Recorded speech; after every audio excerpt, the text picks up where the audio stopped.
I'm Elaine Harding. Welcome to my blog .stampwithelaine.com.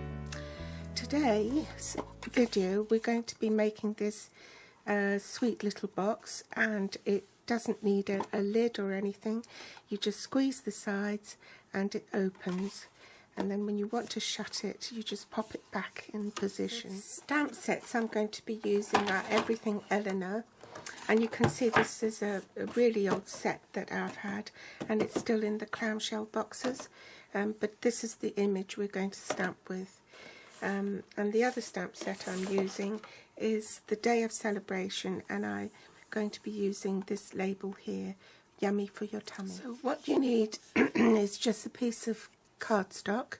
This is Coastal Cabana, and all I did was I took an A4 sheet and I measured 8.5 inches on the top and then just cut off that end. So I'm going to be using Coastal Cabana ink, tone on tone, and my Everything Eleanor stamp. And because it's quite big, I take the ink pad to the stamp rather than the other way around.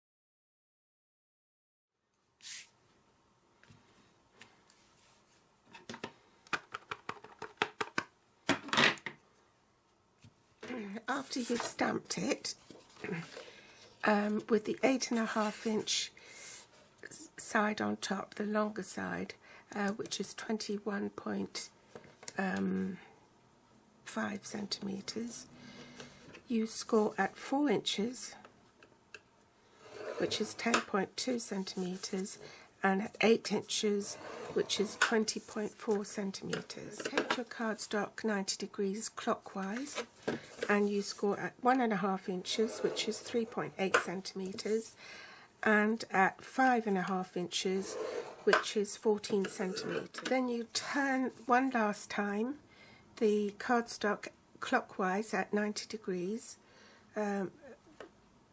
with the narrow margin, the half-inch margin on your left, and you score only up to the 1.5 inch score line at 2.5 inches down to 1.5 inches, which is 6.4 centimetres down to the 3.8 centimetre mark, and again at 6.5 inches, which is 16.5 centimetres down to the 1.5 inch score line, which is the 3.8 centimetre score line.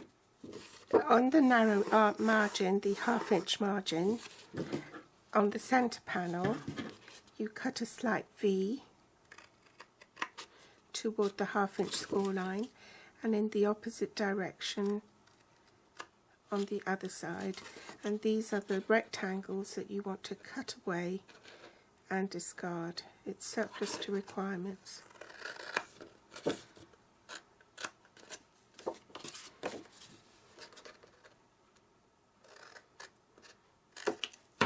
So that is your tab for your box, and you'll see down the bottom here with the narrow side, that's the long side.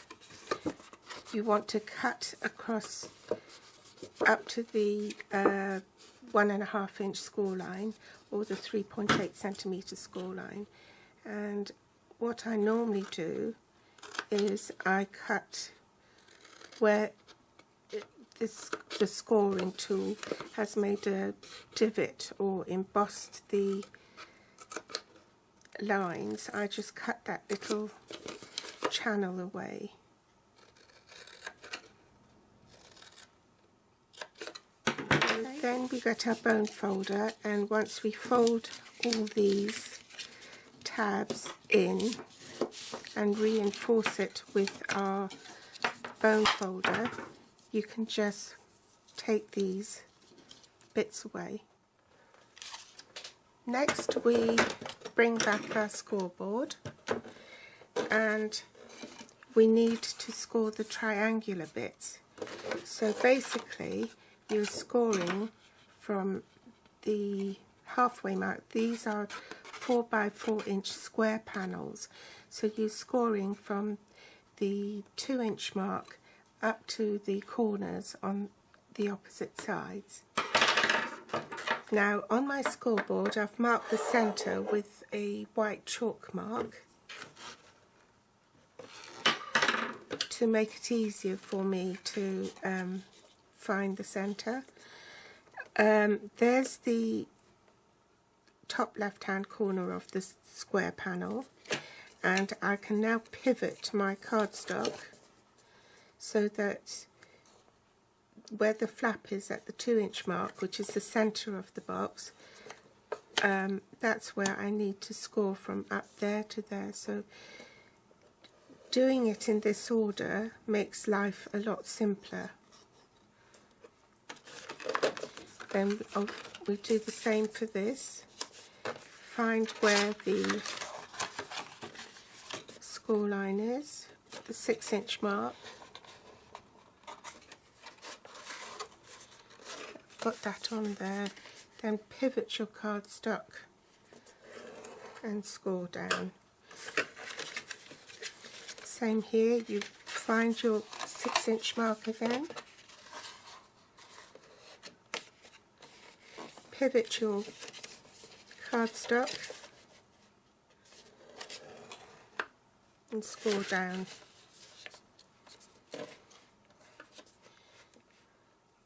And lastly, it's the last one to do, and reinforce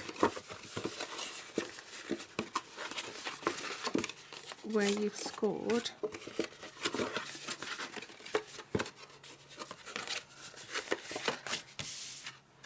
And we need to put some sticky strip on this tab here,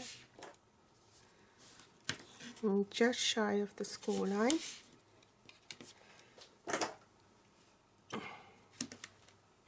Next I'm going to need my magnetic platform, my big shot and cutting plates to cut this detail on the top of the box. And for this I'm doing it with the Deco labels framelits, and I'm using the largest one. So fold your, if that's going to be the front of your box, this is your cutting blade with the ridge. You want to feed your cardstock over the bottom of the die and position it so that the bits that you want to cut are the ones underneath the die, and the bits you don't want to cut is above. Now I've cut it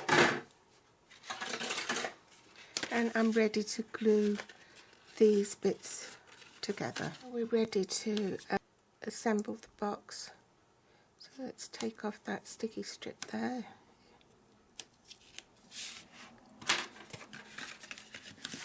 Fold that down, fold that across.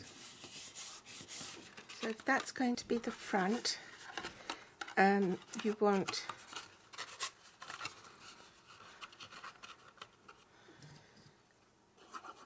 glue on there.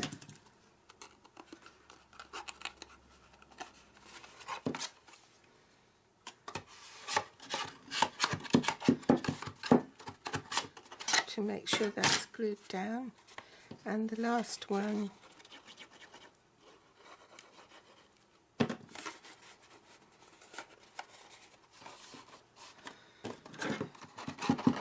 to make sure it's all stuck down properly. Next we're going to stamp in pistachio pudding. You can see I'm using my in colours because this will be retiring at the end of the Stampin' Up year, which I'm really sad about because I love these colours.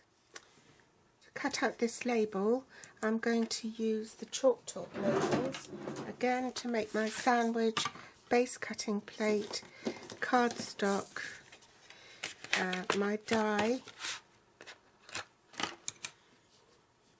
followed by the top cutting plate, and then I'll just go off camera and run this through the big couple of foam pads. Pop them on my box. And hey presto, that's finished. So I hope you've enjoyed today's tutorial, and pop back for more inspiration another time. Thanks for watching.